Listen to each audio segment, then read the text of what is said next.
All right, we made it to final exam practice problem 4. Made it out of the solids of revolution.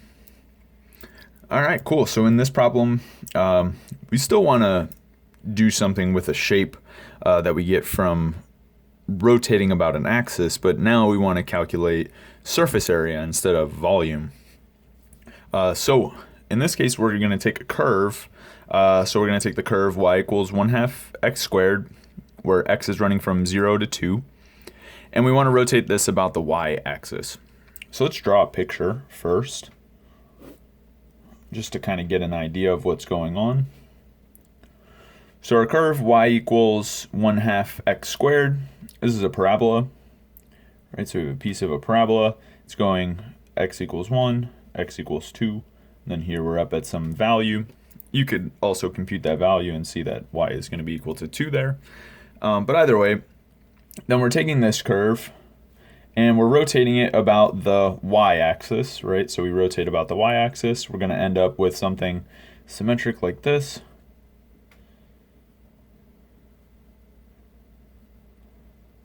Okay, and it's just a very thin sheet, right? It's this curve then rotated about the y-axis. But either way, we want to compute the surface area for this thing. So we're computing surface area about the y-axis. And so in this case, our curve is a function of x. We could think about it as a function of y. You don't have to, but if you would prefer to take on that challenge, right, you can pause this video and then try to compute this surface area using x as a function of y instead of y as a function of x. We're going to use y as a function of x, but you can try that. All right, so either way, x varies between 0 and 2. And so now I just need to write down the integrand for my surface area. And so I'm going to write it in a slightly weird way, and I write it in this way because for me it's way easier to remember this way. But either way, I find for any given value of y,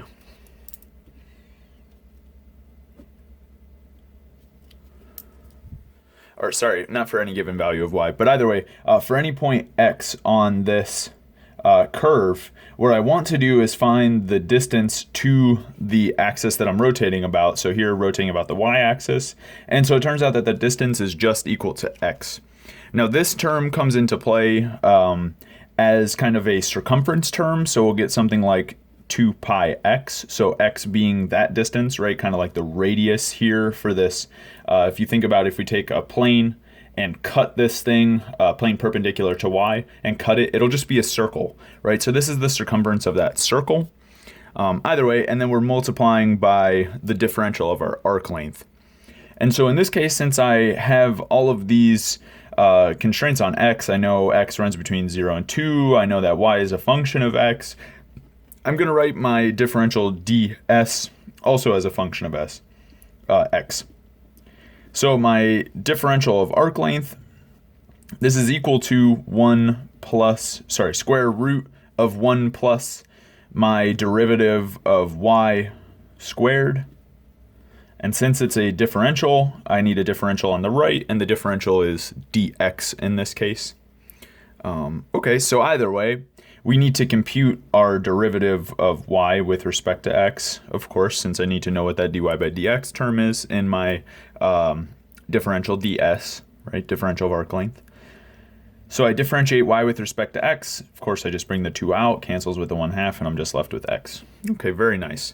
So this differential of arc length, I can write this down as square root of 1 plus x squared dx. And now I want to substitute that expression back into my surface area formula. So I have integral from 0 to 2 of 2 pi x times square root of 1 plus x squared. And I'm integrating with respect to x.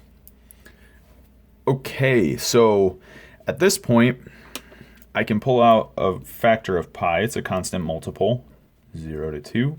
I'm left with 2x times square root of 1 plus x squared with respect to x. And the reason I left the 2, again, is because I want to do a substitution. The substitution I'll do is 1 plus x squared because I don't really care for this stuff under the square root. And in fact, when I make that substitution, du is just equal to 2x dx, and that takes care of everything outside of the square root. So here's my du, right? This is all just square root of u. Okay, so that's pretty easy. You'll see how easy that is to integrate in just a second. So pi. Now, for my bounds, I need to change them, right? So I need my bounds in terms of u. They're currently in terms of x. So I need to plug in x equals 0 here. So I get u equals 1 plus 0 squared, still 0. So it's just 1. And then when I plug in x equals 2, so I get 1 plus 2 squared is 4. So that would be 5. So u equals 5 when x is equal to 1. Or sorry, when x is equal to 2. All right, and so then this 2x dx I just rewrite as du.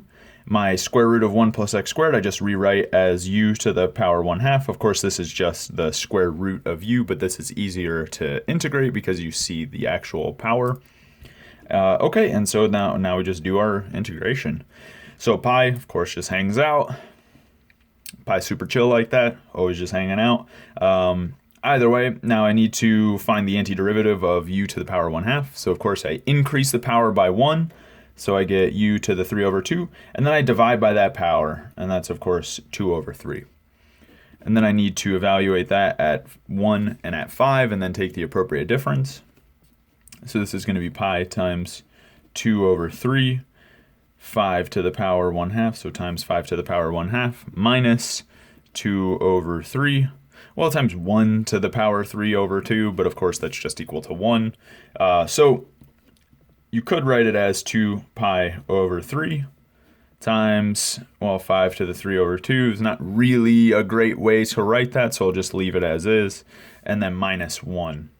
And if you really wanted to, you could get a numerical approximation for this, which I'll do in 1 second. All right, so the numerical approximation that I calculated is 21.32. All right, so either answer would be totally fine, but I definitely want to see the exact answer. If you want to go a step further and get the numerical approximation, that's fine, but this is the answer that I would like to see, the exact value. All right, so that does it for problem 4.